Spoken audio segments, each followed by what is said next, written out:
Reciban un cordial saludo para quienes vamos a presenciar un breve discurso sobre los actores sociales y específicamente nos centraremos en uno, el movimiento obrero. Este es uno de los actores sociales más importantes de la historia. Primero, porque tiene su antecedente en la Revolución Industrial. Estamos hablando del año 1780. Específicamente sucedió en Inglaterra. Estos actores sociales, denominados también como movimientos obreros, dieron origen al campesinado asalariado, cuya función será la producción agrícola, dejando de lado las relaciones de dependencia generadas en el feudalismo.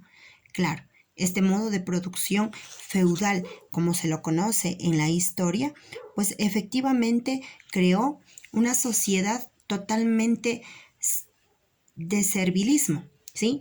No obstante, pues otra clase social importante en este contexto es el proletariado. Principalmente porque marcará el inicio de un momento histórico llamado Revolución Industrial, el cual provocará precariedad laboral, pero a la vez priorizará el surgimiento de gremios, organizaciones y asociaciones que tendrán como propósito mejoras sociales. Esto en el contexto global, ¿sí? Mientras que en nuestro país, en Ecuador, un momento histórico clave para el movimiento obrero fue la crisis cacaotera en el año 1914 y 1918, cuando se inicia la Primera Guerra Mundial. Y claro, ¿no? Consecuentemente, en 1925 en nuestro país estamos hablando de la Revolución Juliana. Así también, pues empieza a crecer el pensamiento socialista en 1929, lo cual permitirá alzar la voz de aquellos movimientos obreros que por cuestiones de crisis económica han buscado reivindicar sus derechos. Claro, se verá reflejado en una huelga nacional. Esta huelga es conocida a nivel nacional como uno de los acontecimientos más crueles en nuestro país, ¿sí?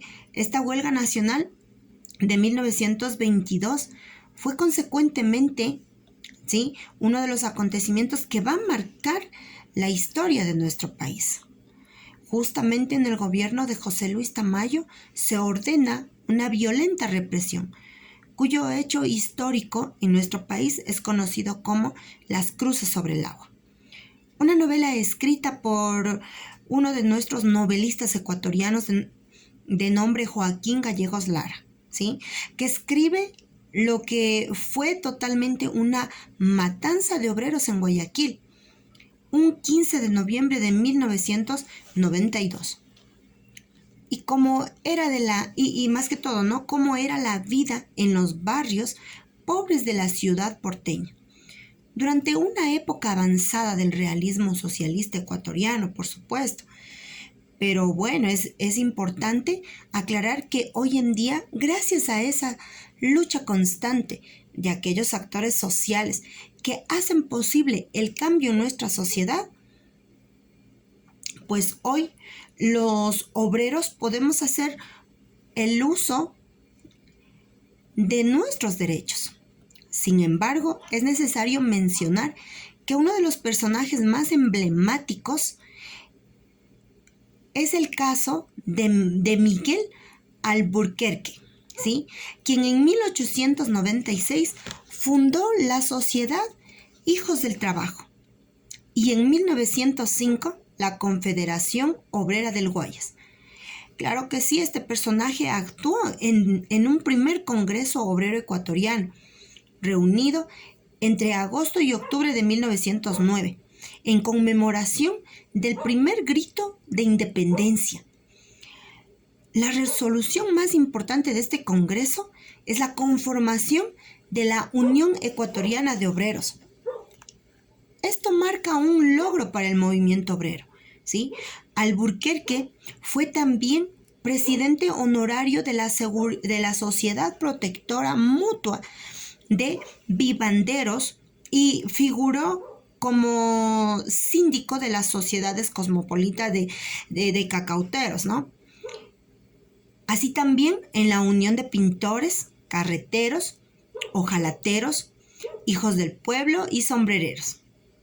Escribió y dirigió Acción Social, que fue un periódico de la Confederación Obrera del Guayas, institución histórica de importante papel en los sangrientos acontecimientos del 15 de noviembre de 1922, que surgió por reclamos de los derechos de los trabajadores oprimidos de la época.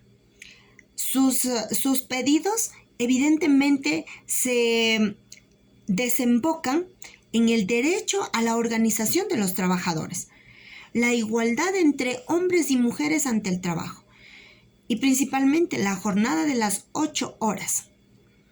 Su lema fue pan, libertad y amor. Claro, hoy en la actualidad, gracias a las luchas sociales, se puede decir que todos los obreros, ¿sí?, ejercen sus derechos en el marco de la legalidad. Y con una proyección hacia el futuro, yo puedo afirmar que es un logro hacia la identidad de estos actores sociales que nos han permitido identificarnos en la sociedad. Muchas gracias.